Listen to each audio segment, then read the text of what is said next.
So this week, we'll be reviewing the 2013 horror The Purge, directed by James DeMonaco and starring Ethan Hawke and Lena Headey.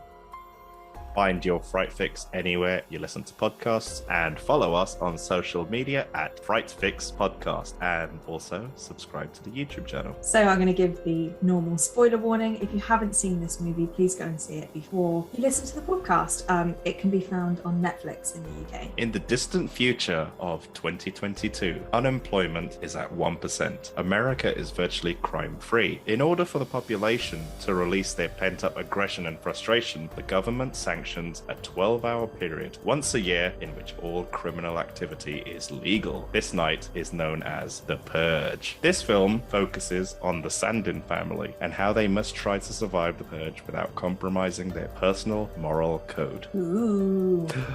I like that it's in the distant future of 2022 because that's next year. For 2013, that feels like a long time away, but for us, it's right around the corner, which is kind of scary. So, what were your overall thoughts of the film? I mean, regardless of whether you enjoy this film or not, it's definitely a thinker. Yeah. And this one will stick with me. I mean, it's already kind of stuck with me and I'm already questioning myself on certain decisions. And it's, but I think my overall kind of takeaway from this movie is if for one night murder was legal, which one of your friends or family or co-workers would actually want to kill you? It's making me kind of reassess all my friendships. It is true, isn't it? Because, I mean, I would like to think that there's absolutely no one in the world that would want to kill me. But if it was legal, does that change it? I don't know. Yeah, and it's like, what I found kind of humorous at the end of the movie was when, when the neighbors leave the house. So there's some neighbors that are trying to kill the Sandins. At the end, when they kind of leave and go back to their normal life, like, how do you kind of recover Carry from on. that? I know. Go on being civil after the purge. But I have no idea. And also, it's weird because, yes, it might be legal, but murder is still murder. Like, people do get away with murder, unfortunately, all the time. But that's not the only thing that's wrong with murdering people, is the fact that it's illegal. It's kind of the fact that you're killing someone. So having to live in the community with people that you know want to kill you, even though they can't kill you, that can't be very fun. No. Well, being killed is never fun. So, yeah. Yeah, that's a good point. Yeah. Yeah, I mean, those are kind of just my initial thoughts. I mean, what were your overall thoughts? I mean, I haven't seen this one before, I don't think. As you know, my memory is awful, so I never really know if I've seen it before until like right at the end where I'm like, yeah, maybe. But I don't think I have. And I was actually really surprised about how much I liked it, because I thought it was, a home invasion film, and it was a bit more of a slasher gore fest. When you kind of hear about it, it feels a lot more surface level than it actually is. Yeah. Like, it goes into so many themes around class, race, patriotism, and human nature. Like you were saying, what would you do and what would people do to you? And I think they've taken a concept that's really interesting and they've executed it really well. Yeah. I mean, this could be a B-rated film, I think, where, when you watch those films where they've got a really good concept but the delivery is just off. They've just kind of botched a really unique concept. I don't think they did in this film. Like, I think they spent enough time kind of exploring the nature of the purge and the way that it makes humans react, rather than the home invasion element, because that only comes in 20 minutes to the end of the film, that they actually get into the house, the masked people, nameless people, the purgers. I mean, most of it is about, like you say, the family and that one guy who comes into the house and the way that they need to, the consequences of the way that they react to him. And so I just think that it doesn't feel too rushed. They're not trying to get to this kind of shock value of what could happen in the purge. There's a lot around it that makes it a really interesting film. So I was pleasantly surprised actually with this one. So the one thing that I like to think about sometimes in these sort of films is like, what would I have done if I was them? You're like, oh, why did you make that decision? And I really want to know what you're thinking, because there were 3 things that they did in the film where I was like, okay, that's not me in the purge. That's never going to happen. Because one, surely you'd make a house that protects as well as attacks. Like if you just barrier everything down, like you need something that like pushes, attacks if somebody comes near you. So I was like, if it was me, I would have some sort of like weapon system so that as soon as someone gets too close, it's like or like these guns that come out of nowhere and start shooting anyone that gets too close or something. I definitely wouldn't have a security system that can be released with a 4-digit code. Yeah, when the child sees the man screaming outside, and he just types in this little code, and then suddenly it disarms everything. Everything. 4 digits can disarm everything. And I know the whole point was like it's supposed to be a security system that was sold because of money rather than the fact that it worked. But surely for your own house, you would protect it a bit better. And also, I don't understand why they stayed in such a big house, which is a clear marker for like somebody wanting to break in to like rob you. I'd just go to like an underground bunker in the middle of the desert and like no one's going to care about you out there. That's a very, very good point. Yeah, I was actually going to ask you, like, so in the story, when the purge begins, there's a guy screaming outside who's screaming for help, and then the little son of the Santin family, disarms the security system and lets that guy come in. And then, would you have let that guy come in, the one who was screaming outside, if this was you? It's so hard, isn't it? And I remember thinking about it while I was watching the film, and because later on, like hindsight is 2020, we know that he wasn't a bad guy in the sense of like he wasn't tricking them, he was actually being chased.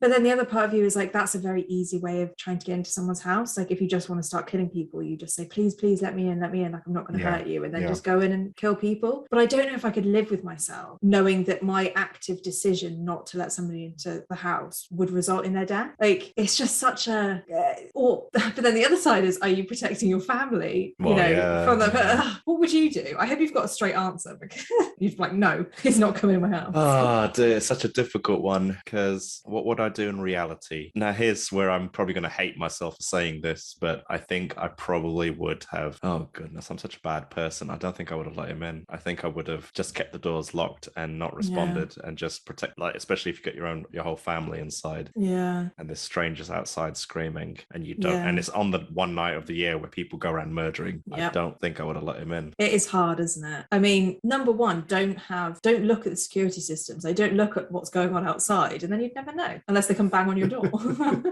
Yeah, but they could hear him screaming, I think, as well. Oh, could they like act physically outside? Yeah. But I think all the way through the film I was continuously thinking, what would I have done? Like, how would I have reacted in the situation? It makes it a much more like involved story when you can think about what you've done. Yeah. So imagine if the purge was real, and the purge is next year, right? And there's that one line which is said in the movie about eliminating the poor people, and the purge is just a tool to eliminate poor people in society, because I'm just guessing the poor people can't defend themselves, they might not have shelter, because I think they make reference to homeless people, and that purge is to get rid of non-contributing members of society.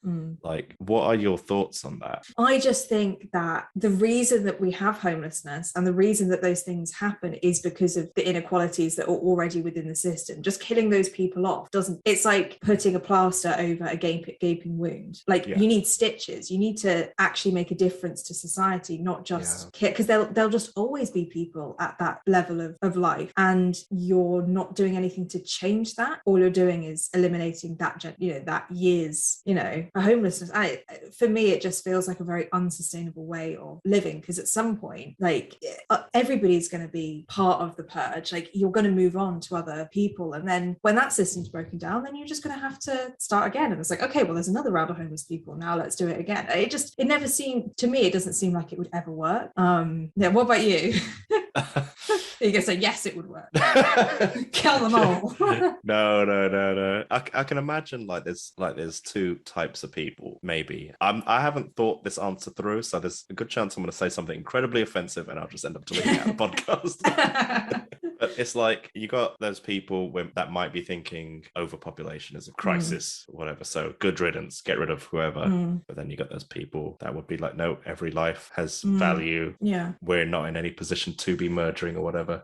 It's such a It's such a difficult question. Like, yeah, I mean, I don't know that I did kind of question myself a lot. And, I did have like a million things run through my head whilst I was watching it. When you have that personal conversation with yourself, I had thoughts like, well, if there is someone who isn't adding any value to society and isn't contributing and isn't anything, what's the point of them? But then the question is, why do they not have any contribution to society? Absolutely, 100%. It's like, where did society fail those people? Exactly. Or what point of the system failed them? And what, as you mentioned about the band-aid over the gaping wound, like, what should be? It's like with the Purge, the government in the movie, the authoritarian or totalitarian government, whatever it is more interested in fixing the symptom rather than the actual cause. And in the film, they show that all government officials over a certain level have immunity from the Purge.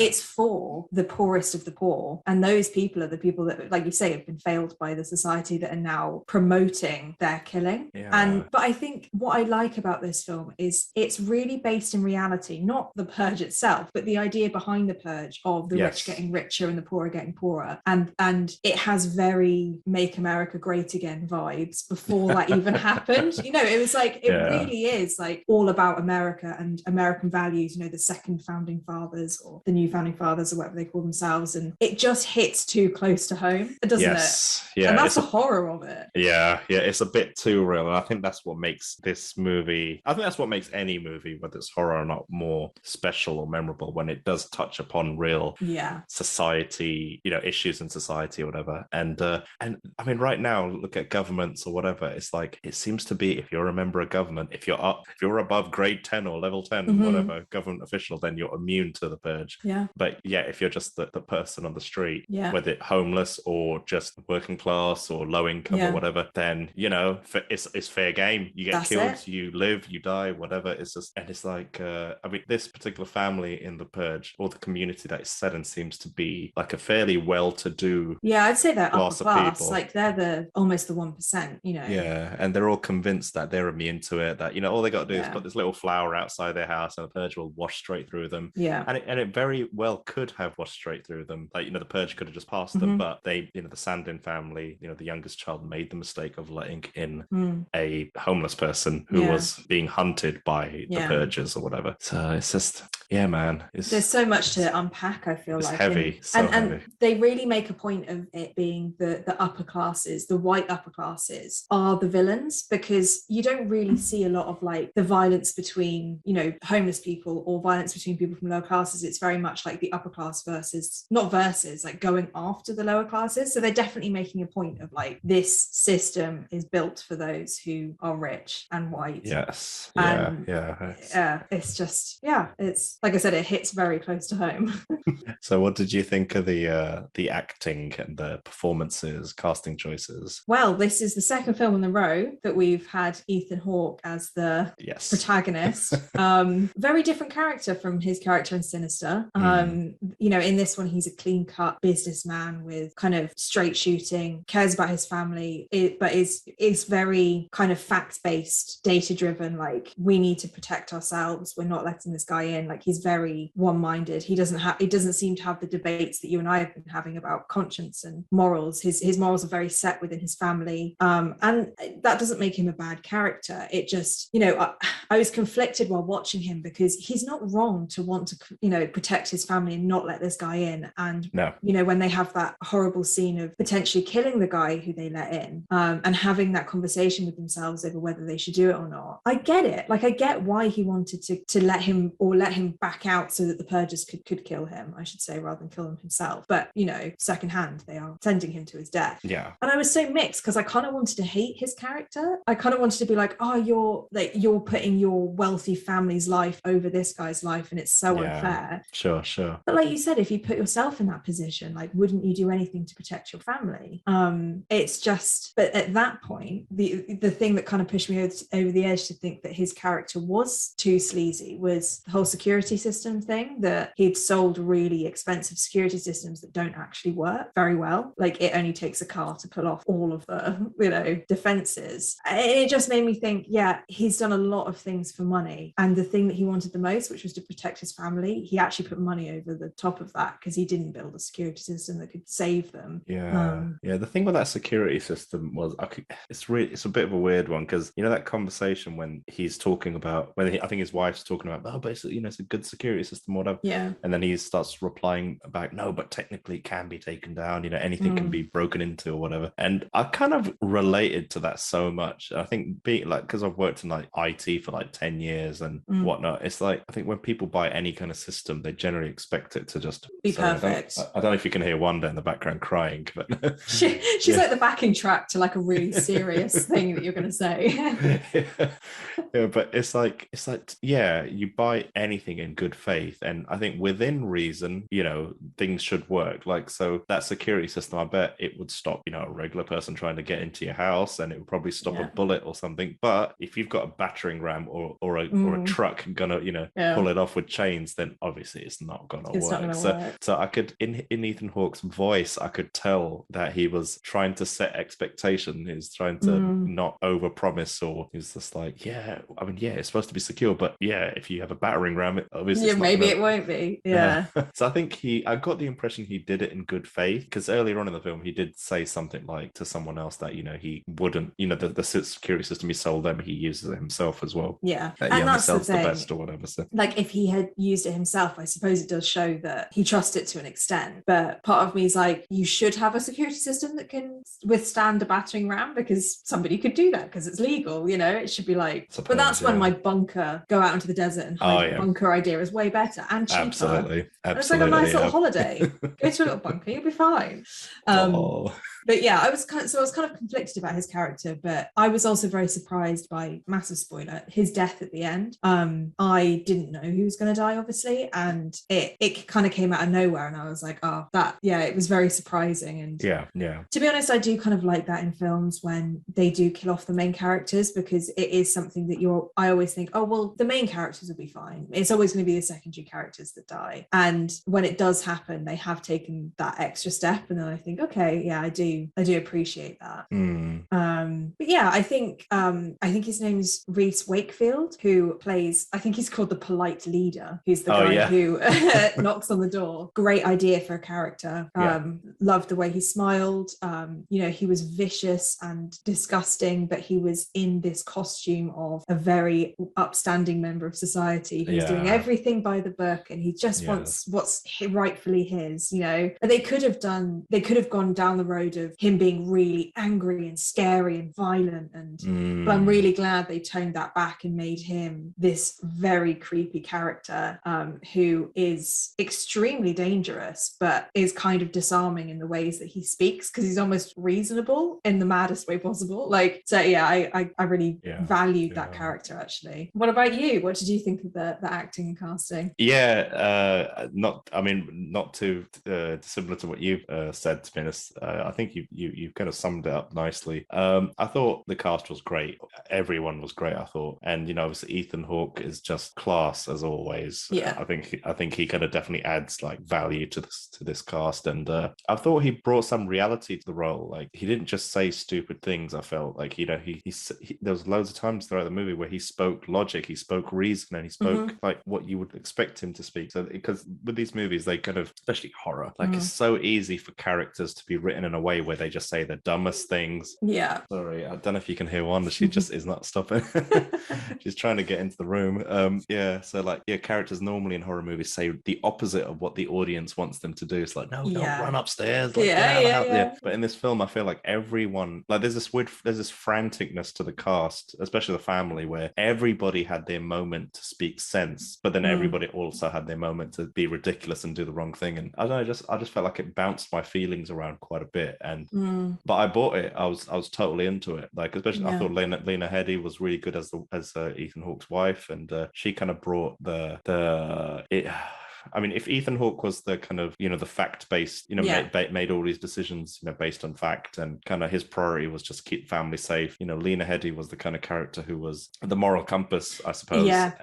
She was the one who just didn't want to participate in sending the homeless person to his death, and she kind of made Ethan Hawke, second guess his decisions and whatnot. I thought the kids were fine as well. The son at the beginning of the movie, the son was the one that was frustrating me, because he just kept pulling in a different direction to to the rest of the family and jeopardizing them by letting the homeless guy in the first place. And he's the catalyst to this whole thing. He kind of, he endangered his family essentially based on, he didn't consult with his parents or anything. And that infuriated me. But at the same time, the daughter, her boyfriend was there. And, it was there. And when it turned out when it was revealed that the boyfriend was still in the house once the purge started, that's when I thought instantly, okay, this guy's trouble. Like they might be able to protect them. How I thought the film was going to go was, okay, they're protected from the outside world, but they've inadvertently brought it in a killer inside, and he's the one who's going to go around killing. I didn't expect him to pull a gun on Ethan Hawke. No, I didn't at all. I was kind of the opposite. I was like, oh, he's just going to be like an added like character. And then when he pulled the gun, I was like, oh my God, he might be, like you said. Yeah, because exactly. I thought there was two ways it was either going to go. Either he was going to be the person that the family's escaping from, or it was going to be the opposite, where Ethan Hawke didn't approve of him, but as the night progressed and he helped him, then Ethan Hawke could be like, oh, you're not so bad, kid. That's what you can date my daughter. That's exactly what I thought it was going to be. You hit the nail on the head. That is the character development that I saw, and then bam, he's dead. Yeah, he dies instantly. But then part of me, like every time I watch these films where people die, I always think about the fallout, and I was thinking like, oh, they're gonna have to call the police. Like, and I was like, hang on, no, it's legal, it's fine, they can just carry on. Like, this is the only film where they don't have to think about what's going to happen next. Yes, yeah, absolutely. And like you, I thought the villain guy was really good. So the super polite purge person, and it's just like sometimes in movies, especially like gangster movies or whatever, is when you do encounter a villain who speaks very politely and is super nice, that is also very terrifying as well, because they're kind of unpredictable. You don't know which direction they're going to go, especially when his friend, so like the polite guy's asking Ethan Hawke, just give us the homeless guy and we'll be on our way. And then one of the polite purger guy's friends, screams over his shoulder at Ethan Hawke, like, give us the guy, let him, get him. And then polite guy just shoots him point blank and says to Ethan Hawke, that was my friend. Yeah, that's what I do to my friend. What will I do to you? And I get that was that's when you see him as like who he really is, that polite purger. I thought it was impressive. Considering I think he was hired like a day before he was due to shoot. Really? So I think he nailed it pretty well. Oh, I think so as well. I think he had that perfect look of the rich white man, or boy almost, who expects everything from life and doesn't think that there are any consequences, because quite frankly there are no consequences for people like them. No. And they're doing everything. It's a film that is really out there and ridiculous, like when you say what the purge is, but then when you watch it, it's so realistic. It's really hard to it's really hard to grapple with that sometimes, because that's what's so scary about this film. I think that's what is left for me. It's like, this is pretty realistic. Yes, absolutely. So, did you have a favorite scene? Not a favorite scene, but there were loads of things I liked about the movie. So I liked how when the opening credits start the film, you see loads of kind of flashbacks, or it cuts between all the previous purges, and see CCTV footage of loads of people getting killed in the streets and whatnot. And it made the movie seem really vast in scale, like the film is at a global scale, like even though it's only in America, but it just made the whole film seem really big. But then as the film progressed, I realized it's just set in this one house, so they somehow made a very small scale, low budget movie seem massive in scale. And I thought that was very clever. Like, it's very smart how they did it, because it is a low budget movie. I think it's like $1 or $2 million to make. Really? Wow. Yeah, it was like maybe $3 million. Like, it was very very low budget. And I just like how they kind of made this like this kind of really believable world, like with the purge and all the clips they use to describe what the purge is. I believed it. I was suckered in in the first few moments. I was on board, and I remember when the purge came out years ago, but I didn't really give it a second thought. I thought it was like whatever, just whatever. But now I want to watch the rest of them, and I want to see, like, there's like 5 of them or something. Had you seen this film before? No, this is the first time. So both of us are the first time we've seen it. Yeah. So there's I think there's 5, and there's a TV series as well, and I just want to see them all now. But there's a little thing I liked. I don't know why I liked it, but it's kind of just stuck with me. When the daughter says to her boyfriend, "I love you," and then the boy goes, "Just don't, let's not say I love you. Let's just growl at each other," and they start growling at each other. I just thought it was so stupid, but there was I don't know. I just felt like they were onto something there. I love that you said that, because I've put that in the thing that I hated the most about this film. When he said that line, I almost threw up in my mouth. I'm sure there's a deeper meaning to it, but for me, I was like, oh my God.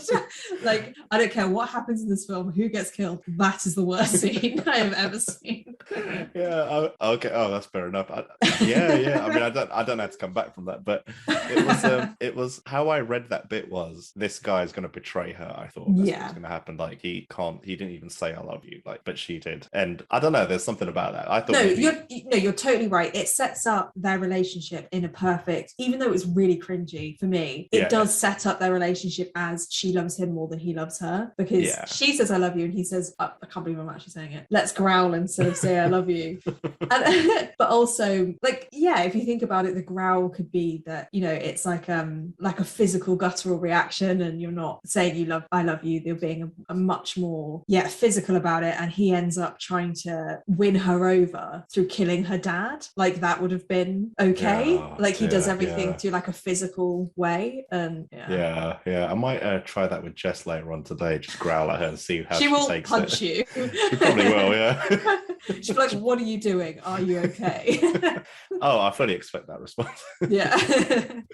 I liked some of the imagery in this film. There was that you know, the purgers that come into the house, there was that one girl, like this very youthful looking girl with this kind of flowy dress, and she had two handguns and this scary looking mask on. I just thought there was something really beautiful and terrifying about her. Like, out of all the kind of crazies in the movie, she was the one that stuck in my head. Was she the one with blonde hair? Yeah, because she had no shoes on. She was in a lovely long white dress, and she had long blonde hair, and then this mask and violence. Because I think she's the one that she grabs is it Mary, the wife? I can't remember what her name is. Mary, and kind of like jumps on her like an animal, and you can see like her blonde hair going everywhere, and it's just like, oh, there's something under that mask that's really scary, but to us, like you say, it's very creepy. I was reading up on it, and I think what they were going for, I think the directors always had this fascination with not Marilyn Manson, Charles Manson, right? And I think they were going for the, you know, his little disciples that like a cult. Does murders. Yeah. I mean, to be honest with you, the whole film plays out like I don't want to say Sharon Tate murders, whatever, but you know, like that was a home invasion with some you know, crazies and whatnot. So I think maybe there is an inspiration there or something. But she kind of stuck in me, and I could imagine her being a villain in other films, like that kind of character. You don't see her face, definitely. but you see everything else. And another little thing that I liked in the film is, you know, when Ethan Hawke sits everyone at the dinner table and they're having dinner, and he's going around one by one asking everybody, you know, how was your day? Tell me how your day. And the kids are like, oh, come on, Dad, this is stupid. But he's like, you know, I'm genuinely interested, you know, tell me how your day was. Then he'd say how his day is. And I mean, I don't know if I'd ever have the position to ever do that if I had a family, like with kids and whatnot. Like, but I thought that was a good dad move. Like, I don't know. Do you reckon? See, again, I thought it was the opposite. Oh, really? Oh, man. It's because the only reason, and you're probably right, and I might be reading too much into it, but it felt like he wanted them to say what they'd done with their day, so he could tell them that he had solved the most security systems, because like that's what he ends up saying. He's like, okay, now it's my turn. And then he's like, well, I solved the most security systems and it's official, you know, how great am I? That's what I saw. Okay. That's interesting. Okay, I didn't read it like that, but now you put it like that, you're probably right. To be honest, both of us could be right. Because I just assumed he was just a parent, because he did not stop until his daughter didn't want to contribute, but he didn't let off her until she said something. So you're right. So, but then again, it could be read. I suppose it depends what intention you're reading it with. Yeah. But now I think about it, you're probably right. Maybe he did just want to say his piece. I don't know. Well, it could be either. Yeah. And with that, another silly little thing, like, you know how they have that the son has the heart monitor very early on in the movie, and he's like measuring his heart thing. I thought maybe that'll play into the movie later on. Maybe there'd be a scene where he has to, you know, temper his heart rate or something. But then they use it on Ethan Hawke when he dies. Yeah. And I thought that was a good scene. Yeah. One last thing that I thought was quite interesting is, you know, when the neighbors come and shoot all the purges, and you think, oh no, they've got to save the family. And I genuinely thought that's how it was going to be, like, because I thought the neighbors were a bit weird and a bit kind of, there was something a bit fake about them and whatnot. And when the neighbor was telling Lena Headey earlier in the film, is like, oh, your husband took all our money, and it's something was going to happen. And I thought, okay, these people clearly don't like our heroes, and then at the end of the film they end up saving our heroes, and I thought, oh, that was a nice twist. But then they twisted it again when the heroes were like, I mean, the neighbors were like, we didn't want the purgers to take you, your hours to take, so we're going to kill you. And I thought that was a nice kind of, bait and switch. How I thought, it's not quite over yet. Nice. Yeah, this film's good at that, isn't it? It's like, it does give you a few unexpected twists that, like I said at the beginning, when you go into this film, you think, oh, it's just going to be another home invasion film. Yeah, you don't get that. You actually do get surprised. And nothing really surprises me about horror films anymore. So that's quite a good thing. What about you? What did you like about it? A lot of the similar things to what you were saying. I think one of my favorite elements that they used in the film, throughout the film actually, was the use of radio and news to convey different messages. So I sometimes find it quite clunky when characters, like the script is clearly trying to tell you like the context of what's happening, and they just tell each other it, and it's like, that's clearly just in there to tell us what's going on. Whereas in this film, they use, like you said at the beginning, they use CCTV cameras, they use radio, and they use like news stories to tell you what the purge is. They use it to debate between rich versus poor in the purge. They also use it, they have one with the scientist who's talking about the human instinct to kill, and this is innate within us. I think I really like that because it's only a few seconds and you know what you're going to get. They're giving you some ideas to go into the film with, and they're kind of making you think. And I think without those prompts, I might not necessarily have been thinking so much about this film. I think they've prompted us to think, like, is it human instinct, or is it you're just abiding by the law? What's the class implication? And it makes it really realistic when it's coming from a news source, because that is how we get our information. And it just felt very natural and seamless, and I really enjoyed that. Yeah, that's a really good point. Yeah, it's kind of like I find American news so much more entertaining than British news. So like on a daily basis, I'm seeing, what's Fox News saying today? What stupid thing are they saying today? And I felt like this movie was a bit like that. They kind of how they'll take a really violent incident and twist it into like, that was a great day, wasn't it? It's like... Exactly. And again, hits really close to home because it's like twisting the narrative to make it like, this was a good thing. This is what we need. Remember, this is what we need. And basically brainwash everyone into thinking that it's a holiday almost, because they celebrate it throughout the film. They celebrate the purge with the flowers and the fact that it's like, oh, we're gonna like have a purge party, and it's kind of like Christmas. It's not very patriotic about very it. Very patriotic, And I think it's interesting that they chose to just set it in America. Like, they keep saying that the purge is in America. It's not a worldwide thing. Yeah, even the CCTV footage had the states and the cities states in them. And I think obviously that was a choice so that it can be focused on the idea of America itself and the patriotism that surrounds it. Because there isn't any country like America when it comes to patriotism, I don't think. So being able to play into that is really interesting. And I mean, part of me was like, what if you're a tourist and you'd know that the purge happens, right? But what if you were in the UK and you're like, oh, I'm just going to go over to America, and then you're stuck in the purge. You have no idea what's going on. But like you said, I love the costumes of the purgers. How you call them. The fact that only the polite leader had his face uncovered, and everybody else had those masks on, and that uncanny masked face that you can't see the emotions, for me is just so freaky, because it's always scarier to have a mask on, I think, for a villain than it is generally, to see their face. And like you said, I really liked the idea of who they were. They were all young, rich people who were doing it for fun, and that's the creepiest bit, is the fact that they weren't doing it out of desperation. They weren't like homeless people trying to break into houses to like kill the family to get their money. They were just doing it fun, and they were just doing it because they felt like they deserved to have their fun, and that's what makes them so scary. And I think I really liked that film did this. It focused the villains on, it was just so unnecessary. All of it was so unnecessary. It would have been a very different film if it was about a fight for survival. Like if it was two families who had to kill like to survive. It's just I like that purge party element. And then my favorite scene of the whole film, this is my last thing, was when everybody's sitting around the table at the end, and you've got Mary and all of the neighbors, because she's like, we're not killing anybody anymore. We're sitting down and we're waiting for the purge to be done. Like we're not doing it. And then the woman, she tries to like shoot Mary, and Mary grabs her face and smacks it on the table, making her nose like gush with blood. And she's like, I said there's no more killing tonight. And she's just sat there with blood pouring down her face. It was like smacking the head of every Karen onto a table at once. Oh, it was so satisfying. It was like, she's right. She's not killing anyone. Mary's not killing anyone. She's just maiming someone, and it's perfect. Yeah, that scene felt like, imagine some kids want a party or whatever, and the parents like, no, you're not going to that party. Everyone sit down inside. It's kind of like, and it was like children being told off. Yeah, exactly. Were there any bits you didn't like about it? Well, let's growl instead of saying I love you. I hated it.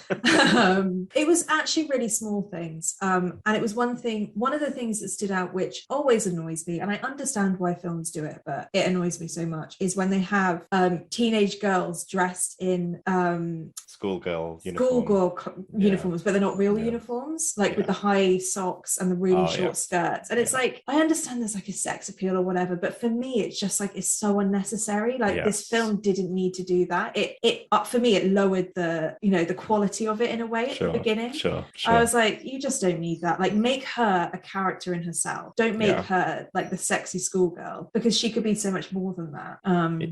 Like Michael Bay, who's one of the producers on this film, he does that in all his movies, the Transformers movies, the Bad Boys films, and even stretches over into other films he's produced, like Ninja Turtles, when they made like April O'Neil's character like super sexualized.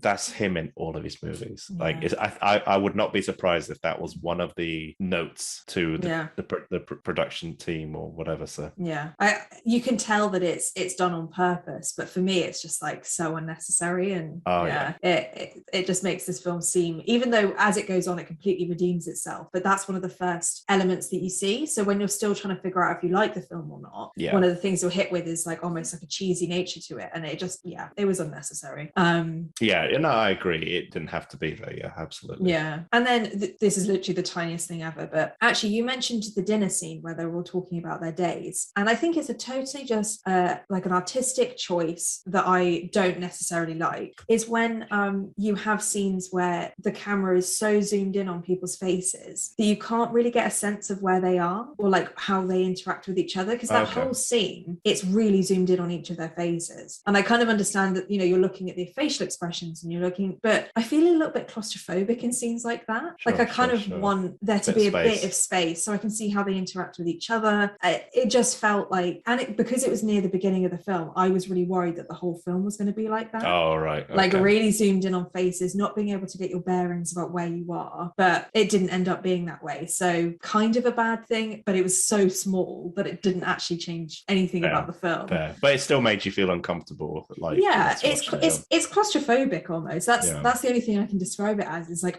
I feel like I need to take a step back and be like, I just want to see where everything is. So that was a tiny thing. But to be honest, apart from that, like I think it was all executed really well. And I didn't think there was anything really left, because usually I have questions at the end of like the things I don't like are the questions that haven't been answered. But really, most of it was for me. And like you said before, when I saw that there was Purge 1, 2, 3, however many there are, I was like, surely the concept is the concept, and once it's done, it's done. But no, I do want to watch the next ones. I want to see what else they can do with it, because this film was wrapped up quite nicely, and you could basically just do a Purge every year and follow a different family, I suppose, and see what happens. So I think there's a lot of potential to still go with this film. So it'd be interesting to see what they do. But was there anything you didn't like? And not really. I mean, just the only thing I could kind of nitpick with this film, considering what the film was, like the only thing I could nitpick was, some of the scenes were really dark, when they're running around the house and the hallways, and I couldn't really tell which rooms they were in sometimes, and it just felt like it was just too dark, and I couldn't really tell what was going on and that was actually kind of a large portion of the middle of the film. Because the lights go off quite early, don't they? And then it's maybe, and I thought maybe they're just, it's low budget, maybe they're just trying to hide the sets or how they can be using the sets, and it makes it a bit cheaper. I don't know, but other than that, there really wasn't anything I didn't not like about the movie. I think that's fair.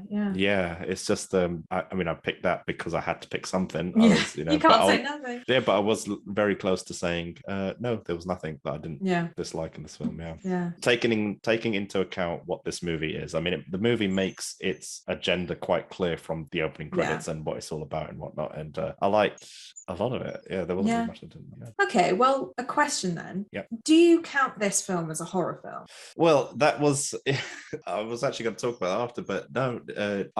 By the end of the film, I found it more of a thriller than a horror, but it had horror elements, like some moments. But would I all right, if I was in an old-timey video store, would I where would I categorize this where film? Would you physically place the film in what? Yeah, because exactly. Yeah, so it's kind of a thriller more than a horror in my book. What about you? What would you say? I agree. I think the idea of it could be a horror, but because they don't spend too much time on the people breaking into the house and the killing, it does feel more like a thriller. And it's more kind of, if anybody's ever seen Black Mirror before, like I wouldn't count Black Mirror as a horror, but it's the same sort of thing. It's like it makes you think, it's dark, it's mysterious, it's psychological, but is it scary? Not really. No, I see what you're saying, but I could imagine people that are new to the horror game or inexperienced and watching horror movies, I can totally believe this scaring them. Yeah, and especially the Purge masks, like that's a classic horror trope, I think. But maybe for us,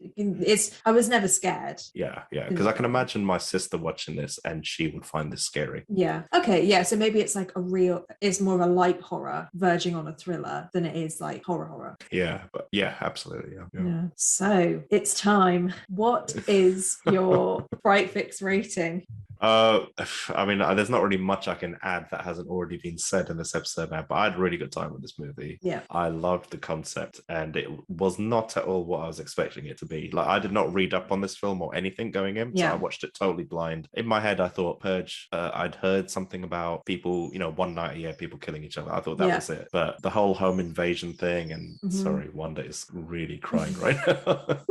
I wonder if the microphone is picking up her crying throughout the episode, but yeah. As we just said a couple of moments ago, I wouldn't say it's a horror film, and not in my book at least. It's had some horror elements. There wasn't anything particularly scary about it, but some of the characters will kind of stick in my brain forever. I think, especially that the girl with the long flowing dress and the two guns and the scary mask. And there's a lot to think about with this film. So many decisions. I mean, this film could almost be an exam test for people, and to get an idea of what they're about. What do they prioritize? It's like a psychology test of like what sort of person you are. I mean, and I don't really think there's a right or wrong answer either way. I think it'd be a great starter for a debate or a discussion. Like, imagine, 100%. Imagine there's like 8 of you at home, everyone's had a couple of drinks, you've just watched this, and then you discuss afterwards. And I mean, maybe you'd learn something about your friends that you didn't know before. It's one of those kind of things. Absolutely. It kind of just reminds me of Brexit and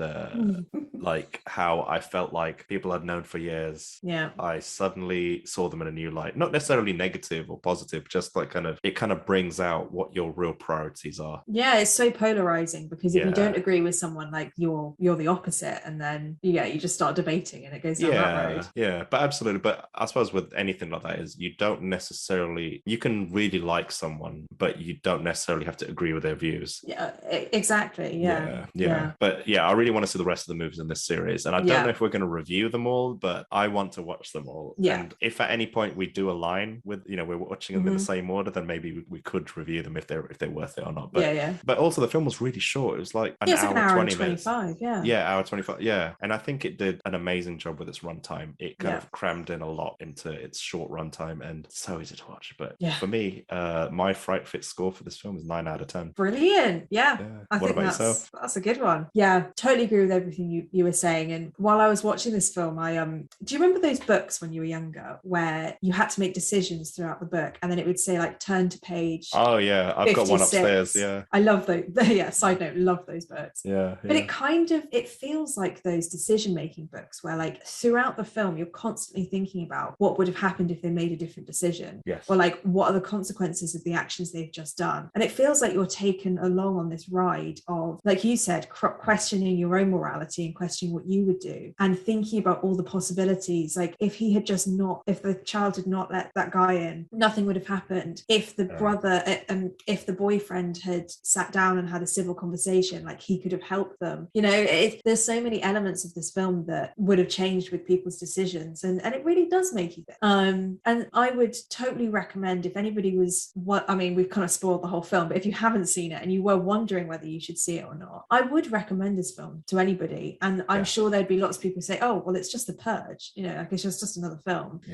But it is more than that. And I think it's incredible that this was made in 2013, set in 2022, and it has kind of predicted a lot of like what's actually happened, like civil unrest in America. Kind of scary, but it attests to the film's how real this film is. And the research that seems to have gone into it about the way that people feel in America, even in 2013, I think it's done a really good job at that. And it's a really entertaining film. Like not everything about the film has to be like how deep it is or how meaningful it is. It is really interesting, and it did keep me gripped throughout. Yes, it's not necessarily scary. Not all horrors are scary in that way. We have reviewed ones that aren't. And it has a really good mix of characters. Like they're complex, their development is interesting. You see lots of different relationships and how they work. So with all that being said, 1 out of 10. I hated it. I was going to give it 10, but because you said that they should growl instead of say I love you, it's a 1. I'm actually going to agree with you, and I'm going to say 9 out of 10. Ooh, I know. It's going to be a 9. I don't know why I'm not giving it a 10, but I can't give it a 10. I don't know why. I can't give anything else. That's fair. Yeah, I felt the exact same way. I don't know why I couldn't give it a 10 either, considering I had nothing to say on the dislikes. Yeah, sometimes it's just like, however good a film is, if it's not like one of your favorites, then I don't know. But yeah, I'd say 9 out of 10 as well. So that's kind of one of the first films in a while that we've actually agreed on, bang on. Like there's no averages happening here. We're a 9 out of 10 Fright Fix rating. That's it. That's for sure. Yeah. No, it is a really good film, and I definitely would recommend it to anyone who's kind of on the fence about a home invasion / dystopian film. Yeah. Really good, this one. We hope you enjoyed this week's Fright Fix. Join us next week as we explore a new horror film. If you have any suggestions of movies you want us to cover, contact us on Instagram or Twitter, or you can email us at podcast@frightfix.com. See you next time.